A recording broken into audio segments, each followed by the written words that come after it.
BRS అధ్యక్షుడు తెలంగాణ మాజీ CM K Chandrashekar Rao active కాబోతున్నారు.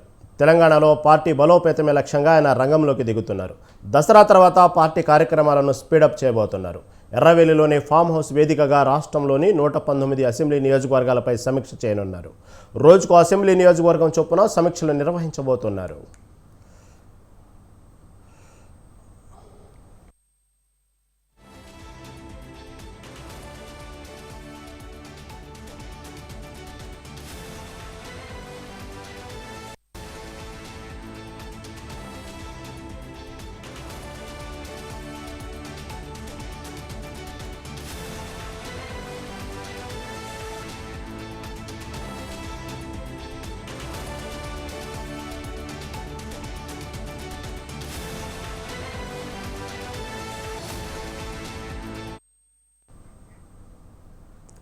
బీఆర్ఎస్ అధ్యక్షుడు తెలంగాణ మాజీ సీఎం కె చంద్రశేఖరరావు యాక్టివ్ కాబోతున్నారు. తెలంగాణలో పార్టీ బలోపేతమే లక్ష్యంగా ఆయన రంగంలోకి దిగుతున్నారు. దసరా తర్వాత పార్టీ కార్యక్రమాలను స్పీడప్ చేయబోతున్నారు. ఎర్రవెల్లిలోని ఫామ్ హౌస్ వేదికగా రాష్ట్రంలోని 119 అసెంబ్లీ నియోజకవర్గాలపై సమీక్ష చేయనున్నారు. రోజుకో అసెంబ్లీ నియోజకవర్గం చొప్పున సమీక్షలు నిర్వహించబోతున్నారు.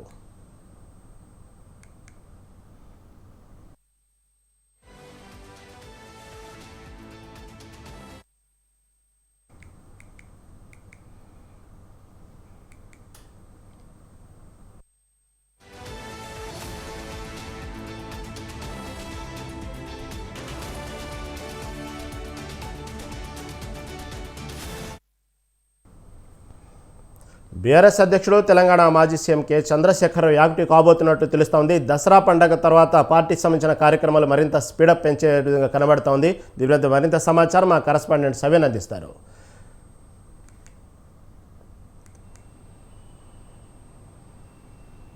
సవీన్, చెప్పండి. కె చంద్రశేఖరరావు మాజీ సీఎం దసరా పండగ తర్వాత పార్టీని యాక్టివ్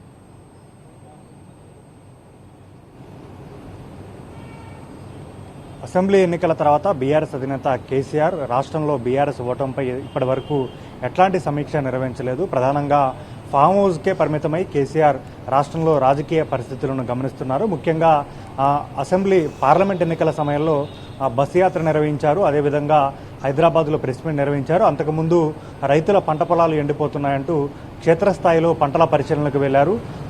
అంతకుముందు కేఆర్ఎంబీ అంటే కృష్ణా నదీ ప్రాజెక్టులను కేంద్ర ప్రభుత్వానికి రాష్ట్ర ప్రభుత్వం అప్పగించిందంటూ నల్లగొండలో కేసీఆర్ భారీ బహిరంగ సభ నిర్వహించారు. ఈ కార్యక్రమాలు మాత్రమే బీఆర్ఎస్ అధికారం కోల్పోయిన తర్వాత కేసీఆర్ యాక్టివ్గా పాల్గొని ఈ కార్యక్రమాల్లో పాల్గొన్నారు. ఆ తర్వాత ఫామ్ హౌస్ నుండే కేసీఆర్ రాష్ట్ర రాజకీయాలను పరిశీలిస్తూ వస్తున్నారు. ముఖ్యంగా దసరా తర్వాత కేసీఆర్ రాజకీయంగా మరింత యాక్టివ్ కాబోతున్నట్లు బీఆర్ఎస్ పార్టీలో ప్రచారం జరుగుతోంది. ఇప్పటి వరకు అసెంబ్లీ ఎన్నికల్లో పార్లమెంట్ ఎన్నికల్లో పార్టీ ఓటమిపై సమీక్ష నిర్వహించిన కేసీఆర్ దసరా పండుగ తర్వాత ఫామ్ హౌస్ వేదికగా రాష్ట్రంలోని 119 అసెంబ్లీ నియోజకవర్గాల్లో రాజకీయ స్థితిగతులు, బీఆర్ఎస్ పార్టీ పరిస్థితులు, స్థానికంగా ఉన్నటువంటి సమస్యలపై సమీక్షలు నిర్వహించబోతున్నారు. రోజుకొక అసెంబ్లీ నియోజకవర్గ నేతలతో సమీక్ష నిర్వహించబోతున్నారు. ముఖ్యంగా అసెంబ్లీ నియోజకవర్గ పరిధిలో ఉన్నటువంటి ముఖ్య నేతలు, కార్యకర్తలను ఫామ్ హౌస్కు పిలిపించుకొని రోజంతా వారితో సమీక్ష చేయబోతున్నారు. స్థానికంగా నియోజకవర్గంలో పార్టీ బలోపేతానికి తీసుకోవాల్సిన చర్యలతో పాటు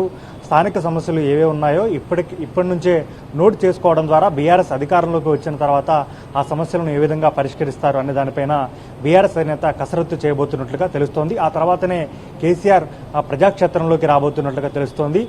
కాంగ్రెస్ పార్టీ అధికారంలోకి వచ్చిన సందర్భంలోనే కేసీఆర్ 1-2 సందర్భాల్లో స్పష్టం చేశారు. ముఖ్యంగా కాంగ్రెస్ పార్టీ కొత్త ప్రభుత్వం అధికారంలోకి వచ్చి సంవత్సరం లోపైనా కాంగ్రెస్ పార్టీకి సమయం ఇవ్వాలి. ఆ తర్వాతనే కాంగ్రెస్ ప్రభుత్వ ప్రజా వ్యతిరేక విధానాలపై ప్రజాక్షేత్రంలో మాట్లాడాల్సి ఉంటుందంటూ కూడా కేసీఆర్ గతంలో పలు సందర్భాల్లో పేర్కొన్నారు. అదే మరోసారి కేసీఆర్ ఫాలో అవ్వబోతున్నట్లుగా తెలుస్తోంది.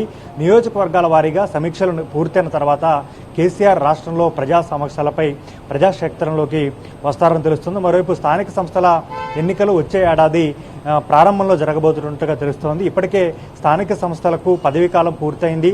స్పెషల్ ఆఫీసర్ల పాలనలో స్థానిక సంస్థలు పరిపాలన నడుస్తోంది. ముఖ్యంగా బీసీలకు 42% రిజర్వేషన్లు ఇస్తామంటూ అసెంబ్లీ ఎన్నికల సమయంలో కాంగ్రెస్ ప్రభుత్వం వాగ్దానం చేసింది. ఈ నేపథ్యంలోనే కులగణన పూర్తయి బీసీలకు 42% రిజర్వేషన్లు ఇచ్చిన తర్వాతనే ఎన్నికలకు వెళ్లాలంటూ బీఆర్ఎస్ పార్టీ ఇప్పటికే కాంగ్రెస్ ప్రభుత్వంపై ఒత్తిడి చేస్తోంది. క్షేత్రస్థాయిలో బీఆర్ఎస్ పార్టీ రౌండ్ టేబుల్ సమావేశాలు నిర్వహిస్తూ బీసీలను ఏకం చేసే పనిలో కూడా నిమగ్నమై ఉంది. ఇప్పటికే తమిళనాడు రాష్ట్రంలో బీసీ నేతలు పర్యటించి వచ్చి అక్కడ 68% రిజర్వేషన్లు బీసీలకు అమలు అవుతున్నాయి, ఏ విధంగా అమలవుతున్నాయి, బీసీ స్థితిగతులు ఏ విధంగా ఉన్నాయన్న దానిపైన అక్కడ అధ్యయనం చేసి వచ్చారు. ఈ నేపథ్యంలోనే బీసీ రిజర్వేషన్లకు సంబంధించి 42% రిజర్వేషన్లకు సంబంధించి ఒక క్లారిటీ వచ్చిన తర్వాత వచ్చే ఏడాది ప్రారంభంలో స్థానిక సంస్థల ఎన్నికలు తెలంగాణలో ఉంటాయనే ప్రచారం జరుగుతున్న నేపథ్యంలో ఈ సమీక్షా సమావేశాల సందర్భంగానే స్థానిక సంస్థల ఎన్నికలకు బీఆర్ఎస్ పార్టీ క్యాడర్ను సిద్ధం చేసే పనిలో కూడా బీఆర్ఎస్ పార్టీ అధినేత కేసీఆర్ నిమగ్నమై ఉన్నట్లుగా తెలుస్తోంది. ఇప్పటికే రాష్ట్రంలో పలు సందర్భాలు పలు అంశాలపై కేటీఆర్, హరీష్ రావు ఇద్దరు నేతలు బీఆర్ఎస్ పార్టీ తరఫున ప్రభుత్వంపై ఫైట్ చేస్తూ వస్తున్నారు. ముఖ్యంగా హైడ్రా విషయంలో కావచ్చు, రైతు బంధు విషయంలో, అదేవిధంగా రైతు భరోసా విషయంలో, అదేవిధంగా మూసీ నిర్వాసితులకు సంబంధించి మూసీ సుందరీకరణ విషయంలో రాష్ట్ర ప్రభుత్వానికి వ్యతిరేకంగా ఫైట్ చేసే అంశంలో బీఆర్ఎస్ పార్టీ తరఫున కేటీఆర్, హరీష్ రావు యాక్టివ్గా ఉన్నారు. మరొక బీఆర్ఎస్ పార్టీ అధినేత కేసీఆర్ దసరా తర్వాత పార్టీ సంబంధించి అసెంబ్లీ నియోజకవర్గాల వారీగా సమీక్షలు నిర్వహించిన తర్వాత ప్రజాక్షేత్రంలోకి రాబోతున్నట్లుగా తెలుస్తోంది. Right సవిన్, thank you for updates.